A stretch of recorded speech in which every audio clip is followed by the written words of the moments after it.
Pronto, então vamos lá. Vou iniciar a gravação, certo? Estou iniciando agora. Sejam bem-vindas e bem-vindos. Para quem não conseguiu ver, né, o nosso conteúdo online agora ao vivo, vocês vão ver a gravação. Então, fiquem aqui comigo também.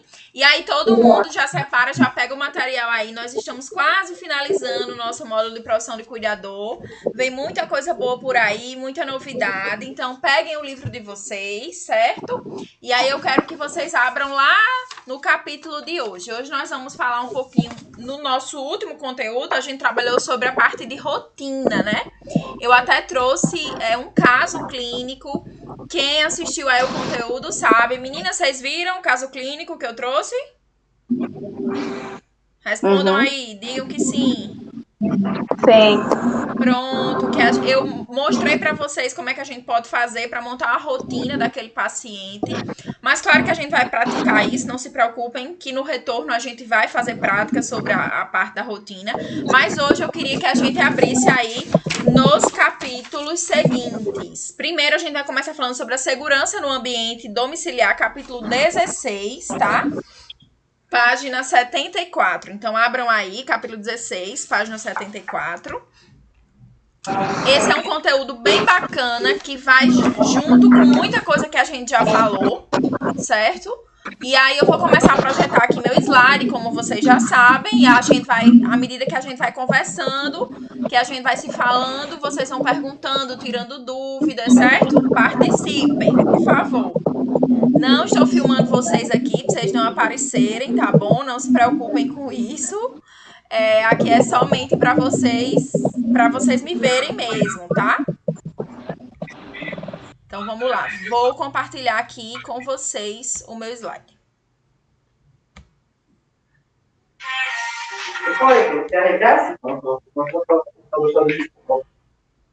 Todo mundo tá vendo o meu slide, gente, a partir de agora? Tô. Quem mais fala? Oi, me respondam. Tem que ligar o microfone para falar, viu? Só a Elizabeth tá com o microfone ligado. Sim, professora, tô vendo. Pronto. A Adeliana também tá Eu tô vendo. vendo, professora. Pronto, tá ótimo. Gente, então, como eu falei aí para vocês, né? Hoje nós vamos trabalhar a parte de segurança no ambiente domiciliar. E eu já quero sim falar sobre a parte do desenvolvimento infantil, certo? Para a gente já conseguir matar aí esse tema bem importante, que tem tudo a ver com a parte da segurança do ambiente domiciliar, porque muitas vezes a gente vai precisar das duas coisas, certo? Tanto de saber a parte da segurança do ambiente domiciliar e dependendo da fase do desenvolvimento infantil que a criança está, a gente vai precisar que ele esteja de acordo com a segurança, o ambiente esteja seguro para ela. Então, nós vamos ver que nas fases iniciais do desenvolvimento infantil é muito importante a segurança no ambiente domiciliar. Então, vem comigo, vamos lá, abram lá, capítulo 16, página 74, para agenda andamento. E aí eu queria começar com essa pergunta, né? Como nós podemos garantir a segurança dos nossos pacientes? E aqui, quando eu falo garantir a segurança, eu estou falando de maneira ampla, né? Não estou falando apenas de maneira física, certo? Queria que vocês me falassem aí como é que vocês acham que a gente pode garantir a segurança dos pacientes. Bora, me falem aí. Gente, Fazendo adaptações, às vezes, nos ambientes. as adaptações podem ser muito importantes, são muito importantes, não podem não, são muito importantes. Vocês acham que, por exemplo, a parte da alimentação, ela garante segurança ao paciente? Ou não tem nada a ver? Elizabeth, bora, vou chamar pelos nomes agora. Acha que sim? Sim. Sim. Então nós vamos ver que a parte da segurança no ambiente domiciliar não é apenas restrita a essa questão de adaptações físicas, né? Da adaptação nos móveis e tudo mais. A gente aqui também vai falar da parte da alimentação, de outras questões que vão garantir a segurança do paciente como um todo. Não só a segurança física, né? Mas o que é você garantir segurança para o paciente? É você garantir que ele tem acesso aos melhores serviços médicos, hospitalares e domiciliares. Então, aqui hoje a gente vai focar na parte do domicílio, né? Mas essa parte de segurança ao paciente, gente, ela é muito ampla, certo? Se a gente fosse aqui falar sobre a segurança do ambiente hospitalar ao paciente, aí é que tem coisa ampla mesmo. Porque entra a questão da cama, entra a questão do banho, e em casa também, né? Se a gente pensar que o paciente, ele, na hora de um banho, pode cair, pode complicar, né? Ou, por exemplo, na alimentação, se a gente não tem um preparo adequado, se a gente não adapta direito para aquele paciente, ele pode se engasgar e aí vir a comprometer sua saúde. Então, por isso que eu quero que desde já vocês tenham uma visão bem ampla da parte de segurança. Não foquem apenas na parte de mobília, de adaptações. Pensem como um todo, certo? Então, vamos comigo, toca o barco. E aí, gente, por isso que eu falei para vocês que é amplo, nós temos aí, gente, como se fosse uma legislação, um conjunto de normas, né, que foi feito por várias instituições, como a Anvisa, como o Ministério da Saúde, que prezam a Política Nacional de Segurança do Paciente. Então, não é algo que nós aqui, só o seu livro, da apostila, do livro do SEBRAC traz. Essa é uma institucionalização no Brasil inteiro, certo? E isso é regido por órgãos realmente que vão aí definir como a gente pode garantir a segurança do paciente. Inclusive órgãos internacionais, como a OMS, a Organização Mundial de Saúde, né? Então, ela vê a segurança do paciente, a OMS, como a redução ao mínimo aceitável dos riscos que aquele paciente pode ter em qualquer ambiente que ele esteja, seja em casa, seja no hospital, seja no meio da rua, numa fisioterapia. Então, nós temos uma política realmente de segurança do paciente. E como é que eu posso garantir isso, certo? Vem aqui a questão que eu acabei de conversar com vocês, perguntei, né? Por isso que eu fiz essa questão aberta. Então, aqui nós temos aí vários elementos importantes para garantir a segurança domiciliar do nosso paciente. Coloquei aqui até uma figurinha chamada de paciente seguro, porque é esse nosso papel, né? O cuidador, para além da parte emocional, para além da parte física, de trabalho físico mesmo, a gente também tem que prezar por isso, pela segurança do paciente. E ele vai ser nossa responsabilidade. Então, a primeira coisa que eu queria chamar a atenção, gente, é a questão da alimentação segura. Queria que vocês, aí, quando eu falo em alimentação, assim, o que é que pode comprometer a saúde do paciente quanto ao quesito de alimentação? Me digam aí. O que é que vocês acham? Bora, Elizabeth, Adiliana, Maria, bora? Participando aí. É igual como tivesse em sala de aula, gente. Vou dar exemplos, então, para ver se vocês concordam, certo? Então, se a gente pensa na alimentação, e se eu tenho lá um paciente, não conheço as patologias que o meu paciente tem, uma coisa simples, então eu chego para trabalhar, estou com um paciente novo e não sei o que o meu paciente, ele utiliza de medicação ou quais doenças ele tem. Não sei se ele é hipertenso, se ele é diabético. E aí, de repente, eu preparo uma alimentação com muito teor de sódio, com muito sal. Isso aí, com certeza, pode comprometer a segurança do paciente, a saúde do paciente. Exemplo mais básico ainda, se eu preparo um alimento do meu paciente, né, vou lá fazer o almoço, a janta e deixo lá aquela alimentação descoberta, esperando chegar a hora para que ele coma, preparo de 10 da manhã, ele só vai comer de meio-dia, aquela alimentação vai ficar lá sendo exposta. Queria muito chamar atenção para isso. Por quê? Porque às vezes a gente tem mania de querer simplificar nosso trabalho. Então, vamos fazer ali uma papinha, alguma coisa para o paciente comer, aí dou no almoço, se sobrar ou se ele não comer todo, eu guardo para janta. Isso acontece bastante. E a gente sabe que quanto à questão de preparar alimento, gente, é muito importante que a gente tenha esse cuidado de não deixar um alimento mais do que 1 hora ali exposto para fazer em outra refeição. Certo? Por quê? Porque o alimento que foi preparado, ele com certeza tem micro-organismos ali, certo? Muito difícil a gente preparar um alimento e não conter micro-organismos, tá? Porque, vou dizer, mesmo que a gente bote lá quente, faça na panela, né? Prepare o alimento ali com o maior cuidado, ferva o alimento, mesmo assim existem bactérias que são resistentes à temperatura muito alta. Por isso que a gente não pode ficar provando com a boca, lambendo e na mesma colher botar lá dentro. Isso não pode, de jeito nenhum.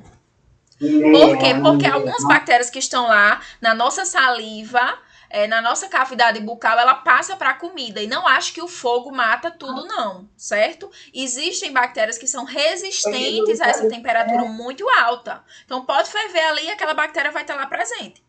Por causa disso, por essa situação, a gente evita deixar a comida exposta. Por quê? Se já está lá presente, mesmo tendo fervido, e se você deixar muito tempo para dar alimentação, ali aquela bactéria que está lá, ela vai começar a se proliferar muito mais e vai virar o que era 10, 20 bactérias, viram 1 milhão de bactérias. Então, por isso que a gente deve preparar o alimento assim que for servir. Nunca preparar o alimento numa situação em que eu não vou servir no momento, certo? Então, se eu sei que eu vou servir o meu alimento naquele momento, eu preciso garantir que o meu paciente vai comer naquele momento. Então, não deixar aí o alimento exposto por muito tempo. Entenderam isso? Quem não quiser falar, pelo menos digita aí no chat. Entendi, professora. Para que eu saiba. Entendi, professora. Muito show, maravilha. Por quê? Porque a exposição ao ar faz isso. Outra coisa muito errada, viu, que a gente faz até hoje. Vai dar comida ao idoso ou à criança, aí a comida tá um pouquinho quente, aí a gente faz o quê? Assopra. Assopra! Quem nunca fez isso? Eu já fiz demais. Isso é outra coisa que não garante o alimento de maneira segura ao paciente. Por quê? Porque eu estou ali, é a mesma coisa da colher, só que a colher ainda vai ferver, né? Mas se for depois da comida pronta, você assopra, aviãozinho, chegue, pronto, foi tudo da sua boca para aquela pessoa. Então, não faça isso com criança, nem com idoso, com ninguém, tá? Porque a gente tá expondo. Então, lembrem da parte da alimentação, no preparo, na administração da alimentação, a gente tá garantindo muito saúde se a gente faz essas coisas. Evita infecção, evita má digestão, tudo isso, certo?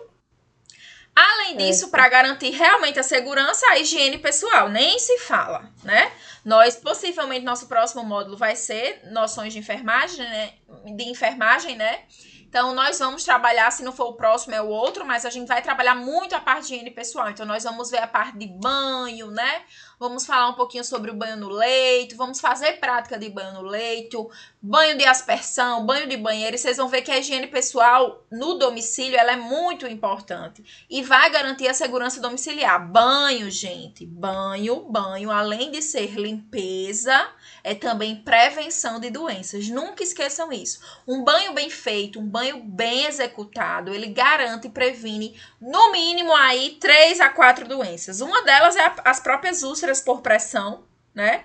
Que quando a gente hidrata a pele, quando a gente dá um banho correto, tira aquela sujidade, a gente tem a garantia que aquele paciente vai ter menos chance de desenvolver uma úlcera por pressão e inúmeras outras doenças que a má higiene pode trazer, né? Micoses, afecções de pele, infecções urinárias, tudo isso por falta de higiene, certo? Então, muito cuidado na higiene. A higiene vai garantir, com certeza, a segurança do nosso paciente.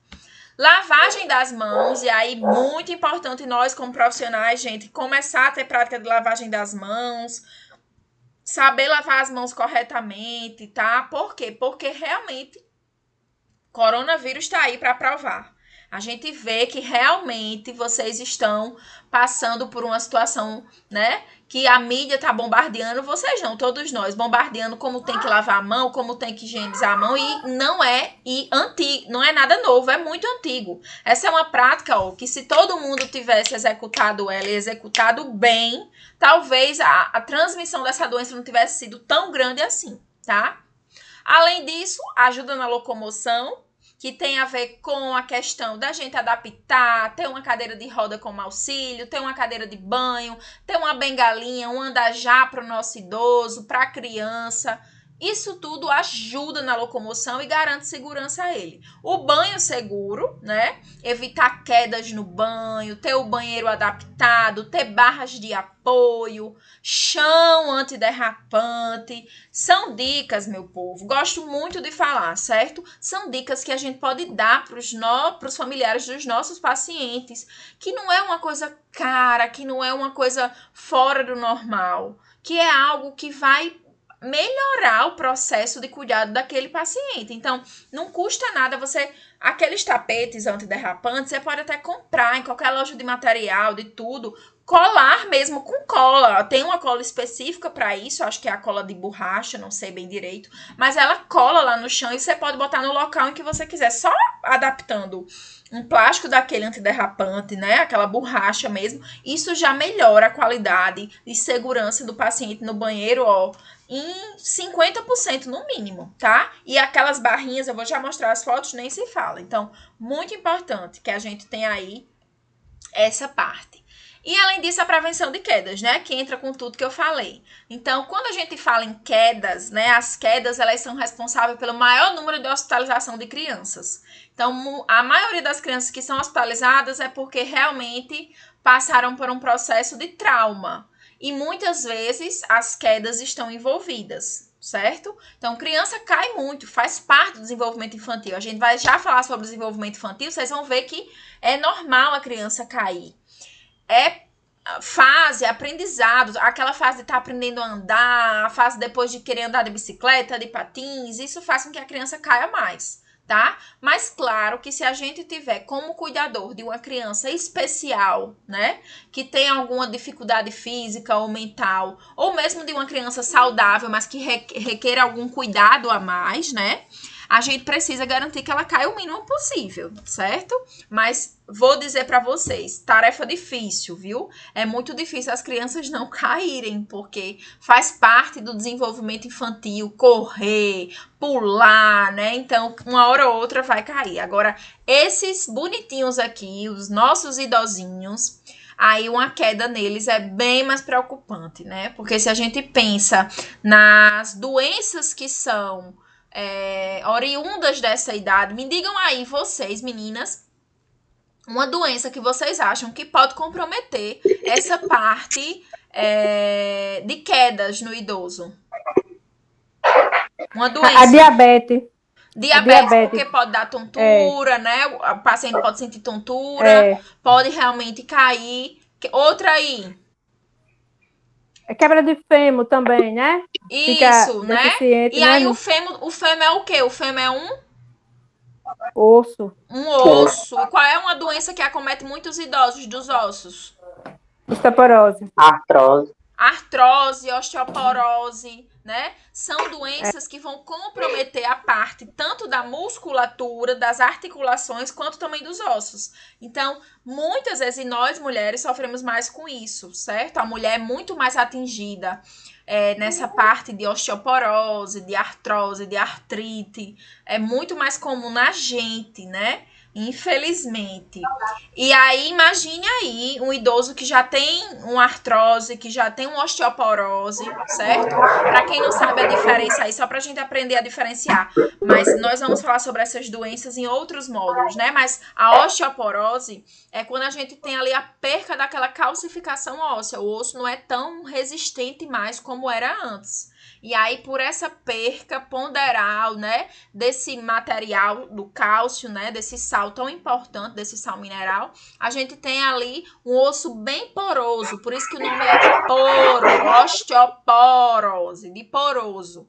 O osso fica todo furadinho e frágil, e aí quebra mais fácil. Então, uma queda no idoso pode aumentar muito mais chance de fratura, né? A artrite já é uma doença que tem a ver com a junção dos ossos, né? Tem a ver ali com as articulações, então é alguma inflamação, alguma irritação ali, ó, nas articulações. Isso faz com que também torne aquela articulação frágil. Qualquer queda vai forçar mais ali e pode ter um rompimento daquela articulação e também facilitar uma fratura. Então, o idoso tem aí, né? Vocês falaram da diabetes, a hipertensão também pode causar essas situações, né? Doenças do coração, arritmias, pacientes que são cardiopatas, como também pacientes que têm artrose, artrite, que têm a situação da osteoporose, certo? Então, muita atenção aos nossos idosos nas quedas, tá? As quedas realmente podem levar a problemas sérios nos nossos idosos. E aí, a maioria das causas são, claro, atreladas a também problema de visão, né? Então, alguns têm problema de enxergar, não enxergam bem, aí aumenta aí esse risco de queda. Também problema auditivo, às vezes a gente fala, não, seu João, não vá por aí não, vá por outro canto, ele não escuta bem, e aí também acaba caindo por não seguir a orientação. Medicação, gente, muito idoso toma medicação para dormir, não é mesmo? Não é? Diga que sim aí, alguém? Sim. Sim, valeu, Adelina, você me salva. Então, gente, realmente algumas medicações para dormir vão dar tontura, certo? Às vezes por uma dose muito alta, ou toma muita medicação, mistura tudo, vai dar tontura. Então, o paciente pode cair por causa, né, acordar tonto ainda e aí ter perca realmente do equilíbrio e cair mais. Então, muita atenção a essa situação. Muito comum mesmo, certo? E como evitar, né? O que é que a gente tem que evitar aí? Então, evitar ter muitos objetos, principalmente nos locais onde os idosos circulam, os sapatos dos nossos idosos, das nossas crianças e os nossos mesmos, né? Tem que ter um canto específico para guardar, não deixar no meio da casa, né? Não deixar pelo chão espalhado, porque ali é um processo que aumenta o risco de tropeço, de queda. Ter atenção com os fios elétricos e as tomadas sem proteção aqui, principalmente para as crianças que ainda não têm noção de perigo, então podem sim chegar a sofrer com um choque. Objetos de uso do paciente, deixar organizado num local separado, longe. Aí eu chamo atenção aqui para a medicação também, tá? Porque às vezes as medicações a gente deixa muito acessível. Se o paciente tiver um quadro demencial ou se for uma criança, pode ser que vai e toma medicação a mais, né? Toma muita quantidade de medicação, isso é preocupante. Tapete, minha gente, tapete tem que ter cuidado, né? Eu não indico em casa ter tapete que tem idoso, porque o tapete é um prato cheio para cair, tropeçar no tapete e cair, né? Atenção ao piso e a pouca iluminação, que a gente tem que ter iluminação, certo? Sempre bem iluminado. É claro que no momento de dormir, até para induzir o sono, é bom o escurinho, mas sempre deixa uma luz, a luz do banheiro, alguma coisa ligadinha, certo? E aqui eu trouxe algumas fotos de adaptações. Esse banheiro aqui é perfeito, seria o maravilhoso, né? Uma cadeirinha ali. Isso aí é top. Tem todo o apoio das barras no sanitário, tem o apoio da barra no chuveiro, tem uma cadeira de apoio, né? Que essa cadeira aí facilmente a gente pode substituir por uma cadeira de banho, certo? Então a gente pode, até melhor, porque ao meu ver a cadeira de banho, como a gente consegue, tem rodinha, a gente consegue manusear, certo? Muito melhor do que ter uma cadeira fixa aí. Mas se o paciente não tem uma cadeirinha plástica fixa, usa a cadeirinha plástica fixa, não tem problema. E eu gosto muito de dizer que é bom a gente pedir para o familiar, se o banheiro não tiver, providenciar uma duchinha dessa ou uma mangueira adaptada, gente. Por quê? Porque vai facilitar muito para a gente na hora do banho. Vocês vão ver lá em noções de enfermagem que a gente, quando vai dar o banho na cadeira, né, o banho de chuveiro de aspersão, muitas vezes para a gente lavar as partes íntimas do paciente, a gente vai precisar do auxílio de um jato de água. Então, quando a gente tem um chuveirinho assim, pequenininho, ou uma mangueirinha mesmo adaptada, é bem mais fácil, certo? Então, aqui são adaptações. Eu só chamo atenção para um erro aqui nesse banheiro, que eu não gostei. O que é que vocês diriam aí? Alguém tá vendo algum erro? Olhe para baixo. Esse chão aí. O chão não tá legal, é uma cerâmica normal, né? Então, aqui pode ter mais risco de queda. Então, eu ainda adaptaria esse chão aí. Então, para prevenir esses acidentes, né, é importante que a gente tenha aí a incorporação de exercícios para fortalecimento da musculatura. Isso vocês vão trabalhar com a parte da fisioterapia, né, no módulo que vocês vão trabalhar a parte da físio. Muito importante esse módulo também, porque vocês vão aprender a fazer os exercícios para acamados, exercícios respiratórios, muito, muito, muito bacana, tá? É a professora Ingrid, que é fisioterapeuta, ela que ministra esse módulo. Eu sou apaixonada por esse módulo, porque ajuda muito o nosso dia a dia como cuidador. Calçados fechados sempre. Boa iluminação, fechar os registros de gás, essa é uma dica importante. Se faz sair à noite, prefere fechar, porque nunca se sabe, você tá dormindo, o idosinho levanta, ou a criança levanta, vai ligar alguma coisa no fogo e aí um acidente acontece. Manter remédios bem guardados, né? Utilizar o chinelo de borracha no banho, tá? Então, mesmo que o paciente vá na cadeirinha, bota lá um chinelinho de borracha nele, porque caso ele queira se firmar o chão, vai ter mais firmeza lá com o solo da sandália de borracha. Se possível, bota até uma cordinha por trás, sabe? Elásticozinho que a gente bota em criança, a mesma coisa a gente pode fazer no idoso. Sempre supervisionar o paciente e manter o ambiente limpo.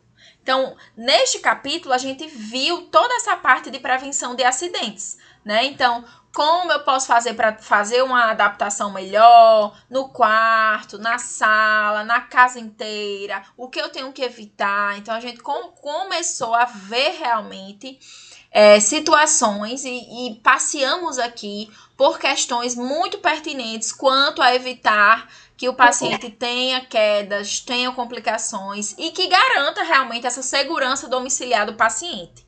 Ficou dúvida nessas questões, gente? Não. Alguém quer perguntar alguma coisa? Não? Acho que não, né? Então... Não, professora. Show, não. Beleza. E aí, como vocês viram, essa aula desse módulo, essa aula de segurança do paciente é uma aula bem curtinha. Então, eu já vou pegar agora nosso próximo capítulo, certo? Pra gente falar sobre o desenvolvimento infantil, pra gente fechar hoje bem completo, bem bacana, trabalhar de maneira bem completa mesmo, certo? Então, por isso que eu queria já trazer essa parte de segurança do paciente, porque a gente já entra na parte de desenvolvimento infantil, vamos falar dos das primeiras fases do desenvolvimento infantil, que são fases interessantíssimas e que a gente vai precisar muito dessa parte de segurança, tá? Porque é uma fase que a criança ainda depende muito de auxílio, é de 0 a 2 anos, então ela vai precisar aí de auxílio para aprender a andar e a segurança redobrada, certo? Então, dentro desse contexto, eu queria que vocês, né, me dissessem aí se vocês sabiam que o desenvolvimento infantil ele é dividido em fases, ou se vocês achavam que era a mesma coisa, uma coisa só. Achava que era uma coisa só. A gente tem a tendência a achar que é um crescimento assim unilateral, vai crescendo, crescendo, crescendo e fica por isso mesmo. Mas não é, tá? Existem vários estudiosos que estudaram a fase do desenvolvimento infantil e chegaram a várias conclusões importantes, né? O que a gente vai hoje focar em Piaget, certo? Foi um estudioso muito aprofundado na parte do desenvolvimento infantil. Ele era psicólogo, então ele estudou muito a educação infantil e ele propôs as fases do desenvolvimento infantil. Então, nós vamos conhecer essas fases e cada fase tem suas particularidades, tá? Então, bora simbora. Essas são as fases. Olha que coisas fofas, né? Muito fofas. Então, os estágios de desenvolvimento de Piaget, né, que foi o estudioso, eu vou já mostrar ele, ele propôs esses estágios pensando na separação de maneira didática, de maneira fácil e objetiva, na separação das fases que a criança ela vai passando. Então, cada idade traz uma fase, uma descoberta consigo só. Então, de 0 a 2 anos, ele chamou essa fase de sensório motor, né? Vocês vão ver por quê. A criança nessa idade, ela desenvolve mais habilidades pegando nas coisas, né? Tudo vai usar a boca, tudo bota a boca. Então, nós vamos entender o porquê isso acontece. Depois, de 2 a 7 anos, é a fase que a gente chama de pré-operatória. De 7 a 11 anos é a fase que a gente chama de operacional concreto. E de 11 até a idade adulta é a operacional formal. Então, na primeira fase, a criança ela vai entender o mundo através das sensações, principalmente dos 5 sentidos. Do tato, do olfato, do paladar. Não, na outra, para não arranhar. Para não arranhar, viu, menino? Pré-operatória, entende o mundo através da linguagem e das imagens mentais, né? De 7 a 11 anos, aí ele já começa a ter um pensamento mais lógico, já começa a ter suas próprias opiniões. E de 11 até a fase adulta é no momento que realmente a criança e a adolescente já tem lá seu pensamento próprio, já tem um raciocínio mais científico. Então, a gente vai ver uma por uma. E quem criou isso foi esse rapaz aqui, maravilhoso. Depois, se vocês quiserem pesquisar mais sobre ele, entram nesse site aí, tem a biografia dele, falando um pouco quem ele era, mas ele foi um pioneiro no estudo da inteligência infantil, né? E aí ele realmente estudou a fundo, por isso que ele dividiu nessas fases, ele era psicólogo e filósofo também, era suíço, e ele ficou conhecido mundialmente realmente pelo pioneirismo, ele foi um dos primeiros a estudarem a inteligência infantil. Então, ele passou grande parte da sua vida, da sua carreira profissional, estudando, interagindo com crianças, né? Vendo como se dava o processamento do raciocínio dessas crianças e, a partir disso, aprimorando seus cuidados e seus estudos quanto a esses pequeninos aí. Então, a primeira fase que a gente vai ver é a fase sensório-motora, tá? É uma fase que vai trabalhar e que vai aguçar os sentidos da criança. Então, de 0 a 2 anos, tá? Essa fase é de 0 até o bebê nascer, até 2 anos. E aí ela vai englobar o quê? O que é que a gente vai encontrar nessa fase? A gente vai encontrar o desenvolvimento da coordenação motora. Então, é aqui que o bebezinho, né, aos poucos vai começando a ter noções de pegar, de segurar uma colher, de segurar um objeto. No início, assim que nasce, ele já vai ter reflexos que vão ajudar a ele a mamar, né, a sugar bem. Todo bebezinho nasce com esse reflexo, se nasceu a termo, né, no tempo correto. Nasce com vários reflexos que vão ajudar na sobrevivência dele. Então, realmente ele vai chorar quando tá com fome, realmente ele vai sugar quando o peito estiver lá na frente, quando ele sentir o cheiro do leite. E ele vai, aos poucos, aprendendo a desenvolver a coordenação motora. Então, vou até voltar para cá. A gente diz que o bebê, né, ele aprende e começa a adquirir coordenação motora, começa a adquirir estímulos da cabeça para baixo, tá? Então, primeiro ele aprende a controlar os olhinhos. Então, ele primeiro aprende a olhar para onde ele quer, a ficar fixo o olhar. Depois vai descendo. Depois ele aprende a sustentar a cabeça. Então, ele adquire força na musculatura do pescoço. Isso é uma das coisas que ele adquire ali com 2 a 3 meses de idade, né? Nessa fase, é até costume a gente dizer, vixe, antigamente os meninos não tinham isso, não. Hoje em dia o menino é tudo com, né, no colinho da mãe, com o pescoço assim, realmente. E é realmente esperado isso, né? E aí depois vai descendo, depois ele adquire a sustentar mais o tronco, aí adquire lá habilidades com as mãozinhas de 4 a 6 meses, depois já libera a parte do quadril, já começa a engatinhar até começar a andar. Então, vai descendo, certo? Essas habilidades adquiridas, elas vão primeiro com a parte sensorial do rosto, abre o olho, sucção, fixa o olhar, depois sustenta o pescoço, até começar a pegar alguma coisa. Por último, ele começa a andar. Então, nessa primeira fase do desenvolvimento infantil, a gente espera que a criança ela adquira a habilidade de andar. Certo? O que eu quero dizer com isso? Que até 2 anos a criança ela tem que estar andando, tá? Claro que existe variação, eu até já falei em outro encontro para vocês, que não é uma regra, tá? 1 ano tem que estar andando. Não, tem bebê que com 10 meses adquire a habilidade, dependendo dos estímulos que recebe, a começar a andar. Tem bebê que só anda com 1 ano e 10, com 1 ano e 3, com 1 ano e 2, com 1 ano e 6. Mas o que não é normal é um bebê de 1 ano nem sentar ainda, né? A gente sabe que a habilidade de sentar, de se arrastar, ele adquire ali depois dos 6, 7, 8 meses, 9 meses, 10 meses. Então, andar é algo que vai depender muito do estímulo que a criança recebe, certo? Por isso que a gente tem que orientar as mães e nós, se vamos exercer nossa profissão em crianças, com crianças, e se a criança não tiver nenhum déficit na parte neurológica, ele deve sim adquirir essas habilidades aí por essas idades, tá? Então, essa é uma fase que a criança vai ter o desenvolvimento realmente da coordenação motora, vai começar a explorar o mundo utilizando os sentidos, por isso que tudo ela bota na boca. É como se ela precisasse experimentar tudo. Então, quem aí já ouviu que a criança que comeu cocô? Muito comum isso, né? Já. Todo mundo tem uma história dessa. Que uma criancinha, um bebezinho que foi comer o cocô, ou que botou na boca meu Deus. Que botou na boca um brinquedo sujo, alguma coisa desse tipo. E aí vem os pensamentos. A criança tem pensamentos relacionados apenas ao que toca, por isso que ela precisa tocar tudo, ela precisa pegar tudo. Então, ela só pensa no que ela tá tocando, no que ela tá sentindo. Ela é muito de sentido, ela precisa pegar para ela sentir. Por isso que ela começa a pegar tudo que aparece na frente e bota na boca. E, claro, nessa fase começa a questão das aprendizagens, dos reflexos, da aprendizagem motora, de começar a aprender a segurar alguma coisa, aí vai aprendendo as cores, vai aprendendo, né? Tem bebezinho, eu já vi, criança com 2 anos sabendo as cores. Claro que isso não é normal, a gente não espera, professor, então toda criança, não. Mas algumas elas são mais estimuladas ou têm mais alguma habilidade assim para isso.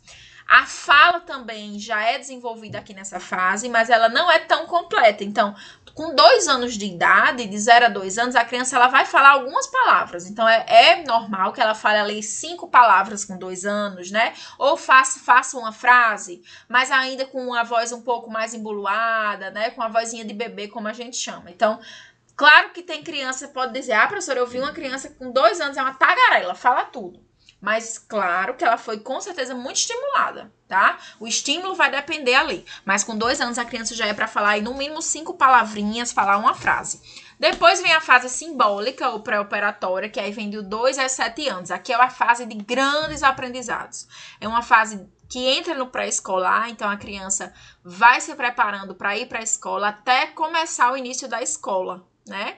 E aí vem a socialização, ela vai tentar aprender a conviver com pessoas que não sejam do meio em que ela conhece. Então, é muito comum que nessa fase a criança seja egoísta mesmo, tem um egocentrismo. Então, não queira dividir brinquedos, o brinquedo é dela, a mãe é dela, o pai é dela, o ursinho é dela. Isso é normal da fase, mas é nesse período também que nós, como cuidadores, que a família tem que intervir para conversar com essa criança e já ir explicando para ela de maneira lúdica, de maneira, né, que ela entenda que nem tudo é dela, que ela, essa questão de possessividade, né, tem que ser trabalhada para aprender a dividir, para aprender a emprestar, que é algo que a criança tem muita dificuldade nessa fase aqui. Por quê? Porque ela realmente tem uma visão sobre ela, de egoísmo, ela acha que ela é o centro das atenções ali. Nessa fase também vem a linguagem com tudo, né? Então, de 2 a 7 anos, a criança realmente aprende a falar muitas palavras, faz frases completas, se comunica perfeitamente já através da linguagem. E aqui ela tem a questão da imaginação simbólica, por isso que essa fase é chamada de simbólica. O que isso quer dizer? Quer dizer que ela imagina brincadeiras. Então, por exemplo, vamos fazer comidinha de mentirinha, e aí ela bota ali areia, e para ela aquilo ali é a comidinha de verdade da boneca, né? Vamos brincar de casinha, e você bota um lençol, e ela imagina, ela adquire o poder de imaginação, e ela acredita que aquilo ali é a casinha dela. Então, essa é uma fase muito lúdica, muito de imaginação. A criança, ela acredita realmente em Papai Noel, vamos dizer assim, né? Isso é para ser estimulado, faz parte da fase, não é para achar que a criança é boba ou outra coisa do tipo. Ela é criança e toda criança tem que passar por essa fase. A gente não pode ultrapassar a fase, né? Tem menininha com 2, 3, com 4 aninhos, parece uma velhinha, né? já conversa, já sabe de tudo, e aí às vezes até perde esse encanto, perde essa magia de ser criança. Não é verdade, gente? É isso mesmo, professor, exatamente. Eu tinha uma amiga, né? Só aqui causos, contando os causos da vida aqui. Mas eu tinha uma colega que ela, para vocês terem uma noção, ela com 10 anos, eu acho, 8 anos, sei lá, pintou o cabelo, né? E era muito vaidosa pra cima e pra baixo, mas assim, não tinha aquela inocência de criança, e isso acaba se perdendo. Então a criança ela tem que viver essas fases, né? Então aqui realmente é a fase do simbolismo, da imaginação, né? Se você botar uma máscara e dizer que É verdade. se você botar uma máscara e dizer que é a princesa Diana, ela vai acreditar. Então é nessa fase que tudo isso acontece. E aí ela vai adquirir a noção de espaço com 2 anos, e com 4 anos ela adquire a noção de tempo. Então ela sabe ali o que é um dia, uma semana, um mês, né? A partir de 4 anos. Quase finalizando, a gente tem a fase conceitual ou operatória concreta, que é já dos 7 aos 11 anos, já entrando aí na pré-adolescência. Ainda prevalece a parte do egocentrismo, né? Mas aqui eu queria dizer que se a gente trabalhar isso na criança, isso melhora muito. Então, nessa fase já é para a criança começar a aprender a dividir, já saber que nem tudo é seu, que se pode compartilhar brinquedos e que não tem problema nenhum com isso. A criança já tem um sentido lógico de resolver problemas, então ela mesma resolve os conflitos dela, né? Claro, se ela for estimulada para isso. Então, é aquela fase que a criança briga na escola e ela mesmo resolve, desconta no coleguinha da mesma forma, aí vem para casa um recadinho: mãezinha, fulaninha mordeu cicrana, né? Fulaninha entrou em confusão com tal. Então, é uma fase que ela realmente adquire essas habilidades. Mas ainda sente dificuldades em lidar com problemas. Então, muitas vezes, né, chora, fica chorosa. Ah, fulaninho fez isso comigo. Então, ela ainda não tem tanto sua personalidade 100% formada, né? Não sabe se defender tão bem ainda. Diferente dessa fase operatória formal, que é a partir dos 11 anos, aqui realmente a criança, o pré-adolescente, já tem um poder de resolução de problemas, já é mais independente, né? Consegue resolver as coisas de maneira só, mas claro, ainda tem realmente um desenvolvimento dependente do estímulo. Então, eu queria dizer que para o adolescente, para o pré-adolescente ser bem resolvido, ter mais segurança, ele precisa ter tido estímulos, ter passado por todas as fases, porque imagine uma criança que não passou por uma fase de brincar, do lúdico, quando chega aqui ela tem muita insegurança. Ela não viveu o que ela tinha que viver, né? E aí acaba acarretando problemas nesse desenvolvimento, e aí acaba tendo uma fragilidade emocional, não sabe se relacionar. Então, essa é a fase para a criança estar pronta para o desenvolvimento físico, para as transformações do corpo que ela vai sofrer, e para também o empoderamento, para saber lidar de maneira emocional com seus problemas e de maneira social, saber se socializar, saber interagir com outras pessoas. Gente, aí eu queria, pra gente finalizar, certo? Só passar tipo um deverzinho de casa, fora o exercício. Ah, já acabou. Oh! Queria que vocês abrissem aí na página 82, ainda desse capítulo, 82. Pra vocês verem aí dicas, que aí eu quero que vocês vejam em casa, tá? E depois vocês me respondam algumas questões, pode conter daqui.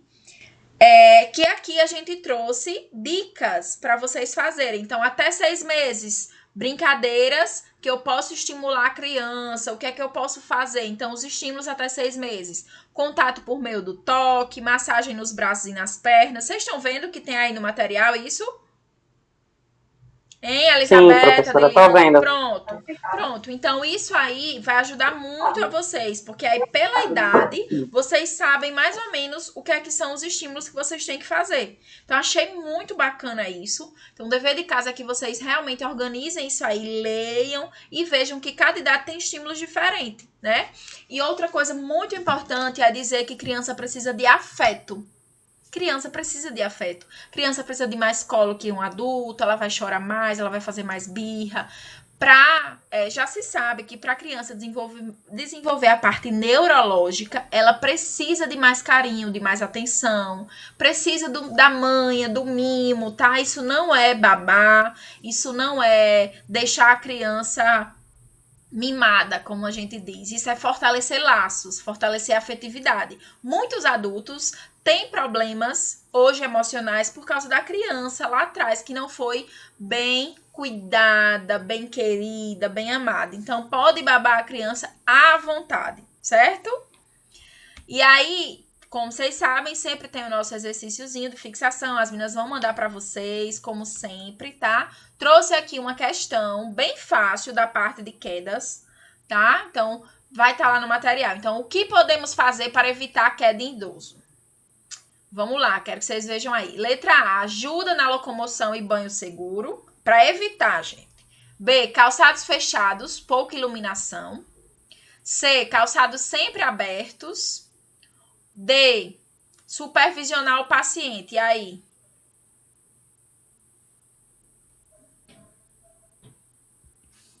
Eu marcaria a letra A, vocês concordam? A D poderia estar certo, eu até consideraria, se vocês quisessem marcar a D, né? Porque a D de supervisionar realmente pode evitar a queda. Mas realmente, quando a gente fala na parte mais efetiva, ajudar na locomoção e o banho seguro é bem mais certo, mais correto do que só apenas supervisionar. Porque eu vou lá supervisionar, mas se eu não ajudar na locomoção, se eu não dar o banho de maneira correta, o paciente pode cair olhando para ele, tá? Então, muita atenção a isso, certo? Vocês entenderam esta parte, gente? Sim? Sim. Ficou dúvida nessa questão? Sim, professora. Não, né? Ficou dúvida, não. Não. Se tiverem, vocês falam, pelo amor de Deus. E aí, nosso próximo encontro, a gente vai trabalhar a parte da psicologia do idoso. Vai ser imperdível. Vamos também falar um pouquinho sobre o processo de morte, morrer, tá? Então, o módulo tá acabando, tá terminando. A gente vai começar um novo módulo com novo estiga, com nova força, para dar tudo certo. De maneira geral, gostaria de agradecer a participação, quem participou, quem está aqui. Vocês estão de parabéns. É isso, gente. É persistir, é ir atrás, é correr atrás do que vocês almejam. Saibam que eu sou realmente muito admiradora mesmo da batalha, porque eu sei que não é fácil, eu sei que às vezes bate o desânimo, às vezes bate realmente, meu Deus, nessa pandemia, o que é que eu vou fazer? Tá tudo muito difícil, mas tá difícil para todo mundo. E se a gente realmente voltar, vai ficar mais difícil ainda, né? Então, eu queria dar parabéns para vocês pela garra, pela determinação, pela disposição. Não é todo mundo que tem a disposição para estar estudando, para estar correndo atrás. Eu sei que é complicado, eu sei que pesam muitas questões, mas eu sei também que a força de vontade, que o otimismo, que a perseverança faz a gente chegar lá. E eu tô aqui disponível para isso, para ajudar vocês em como eu puder, certo? Certo, professora. Um beijo, obrigada por participarem. Até nosso próximo encontro. As meninas vão mandar a gravação, certo? Se vocês quiserem ver de novo, rever alguma coisa. E façam o exercício e leiam aquilo ali que eu pedi, tá bom? Beleza? Beleza. Tchau, gente. Foi ótimo. Tchau, professora. Até segundo, se Deus quiser. Até, meu amor. Tchau, tchau. Tchau. Tchau. Boa noite. Boa noite.